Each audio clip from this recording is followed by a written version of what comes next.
All right, so with all the hype around Jake Browning right now, which to be honest is fully warranted, had one of the best Monday night performances of a quarterback in a very, very, very long time.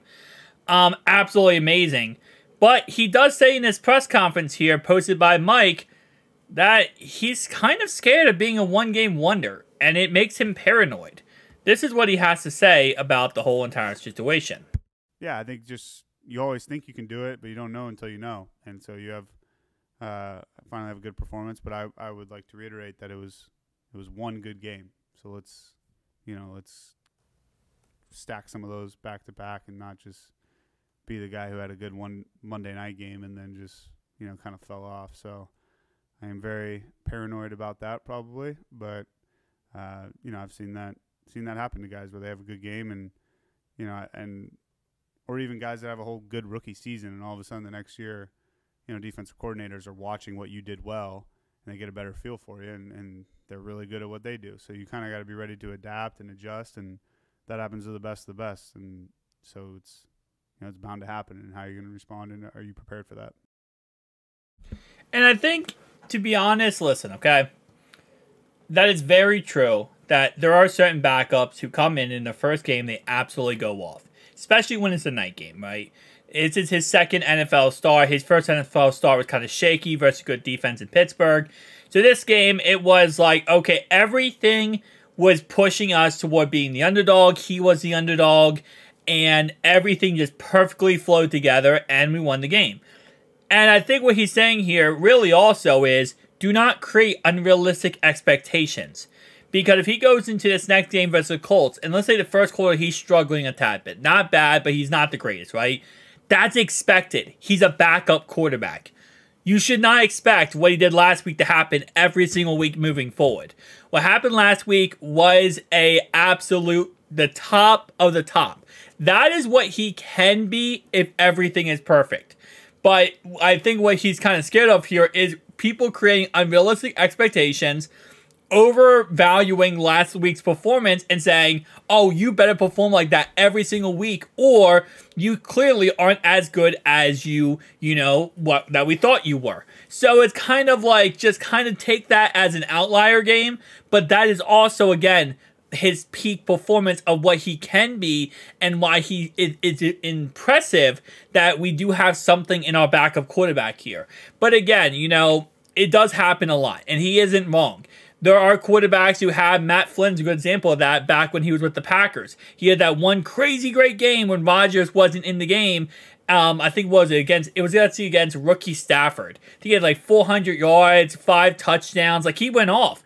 Never had a good game outside of that one game, but that one game, he went off. It was actually also a night game, ironically enough. So I do agree with Jake Browning, and I do fully understand his concern / paranoia. It's like, because again, that gets in your head. And I do like how he's responding in this way. He's not trying to go out there and say, hey, listen, I'm the crap. I'm the guy. I'm Messiah pretty much. Like, everyone should think I'm the best quarterback possible. Which some backup quarterbacks, when they have one good game, that's kind of the mentality. And what ends up happening is when you have that mindset, right, you think you're the guy. You think everything is perfect. You could walk on water if you wanted to, right? You go into the next game with the same high head, the head in the clouds type mentality. You think you're the best, and then you always get humbled. It always happens to backup quarterbacks. People are like, oh, that guy's pretty good. What the heck? And when he has that mentality, when they act like that mentality, the fans start saying, okay, well, if you're the guy, bro. We have faith in you. We think you can do it. And then they always come back down to earth, right? So I do like this kind of mentality that, Jake Browning's going with, is where it's like, listen, that was one game. I played great, but my goal now is to make sure I can do that multiple times.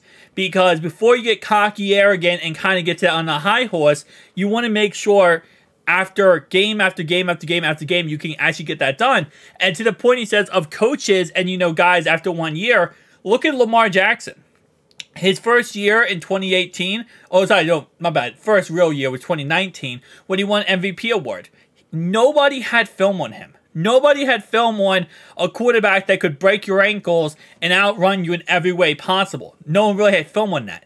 2020, he had a down year from 2019, obviously, the MVP year, because people started learning how to game plan against him, how to shut him down. And it took really until Todd Monken showed up, where the offense now is a firepower monster. They can throw the ball all over the field because coaches started getting game tape. They started labbing against, what he does, and they figured out, okay, well, we need to do this, this, and this. And that's what people will do on Jake Browning and any backup quarterback after 1 year of them starting is they're like, okay, this is what, is going on. This is what is happening. Now, the good thing for Jake Browning, and I guess the positive angle you could spin it as, is that he's a backup quarterback. So teams are not going to game plan next year around Jake Browning, right? He's going to have 4 games this year, potentially 5 if a playoff spot, potentially 8 if he goes to a Super Bowl. Actually, 7 if he goes to a Super Bowl. So that's kind of a 7-game, swing is definitely time to evaluate. Actually, he played the Ravens games. That's half a game, 9.5 games. That's enough, for a team to kind of game plan against and figure out. But you got to keep in mind, he's going to be getting better as time goes on over those 9.5 games. And again, if someone, let's say hypothetically speaking, knock on wood, it never happens, if he ever has to come in the game in the future, they're going to have game tape on him, but they're going to have game tape on him way back when he was a backup. Or not backup, when he first started becoming a starter. So again, like I said, there's not going to be as much like for Lamar Jackson. 2019, they had, a 17, 18 games to look at him and say, okay, this is what he's good at, this is what he's bad at, this is how we shut him down. With Jake Browning, it's also about, his ability, a lot of it, he's going to enhance over time. The thing that you watch Jake Browning, you have the problem with, right, and you see him getting better at this. The Ravens game, his problem was he looked kind of scared and kind of nervous.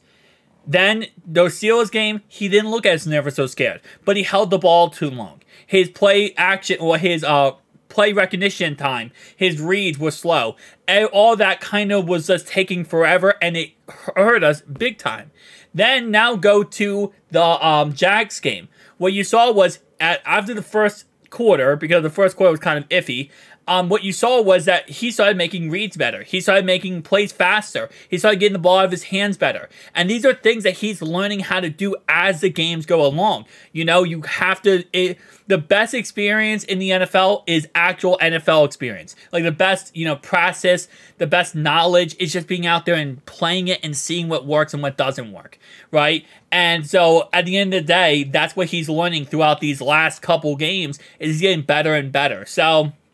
there won't be as much game tape in the aspect of, a team will see him and be like, oh, we saw him back in 2023 and we know exactly how to shut him down. But yes, it does come down to, stacking these games up, getting better every single game, proving that that one game is not just an outlier. Maybe he does the same thing to the Colts and it's like, holy crap, this guy's actually something special. That he does the same thing to the Vikings. But I think... and I agree with this, is we cannot create unrealistic expectations, because if we do that, right, he's obviously, let's say we're going against Colts, right, first quarter we're down 10-0, Jake Browning's having a bad game. There's going to be fans that are going to boo him, scream AJ McCarron, put in AJ McCarron, and that's what he's trying to avoid. He's trying to say, hey fans, listen, at the end of the day, I'm going to do my best here to be the best I can, but do not come in with that expectations that I'm going to be just as good as last week. So, again, like I said, I understand the whole concept / idea here, and I do agree. It's going to be one of those situations where it's like, we're going to have to, kind of evaluate him on a week-to-week basis, especially until the end of the season. I mean, I don't think we can really make an input on him / a idea what kind of quarterback he is or how good he is until the season is over, and we can look at it as a grand scheme of things rather than just one game and then kind of make our opinions / thoughts. I mean, look at the Steelers game. He did not look good at all. Then you look to the, Ravens game. Half that game, he looked kind of iffy. Then this game, he looked amazing. So, he had, iffy, kind of bad, and then great. So we saw the highs, we saw the lows. Now what we need to see is kind of the in-between. We need to see the average of what we can expect every single week from him. But yeah, tell me down below your thoughts and opinions, guys. If you liked the video, hit the like, comment down below. I'll see you guys next one. Peace out.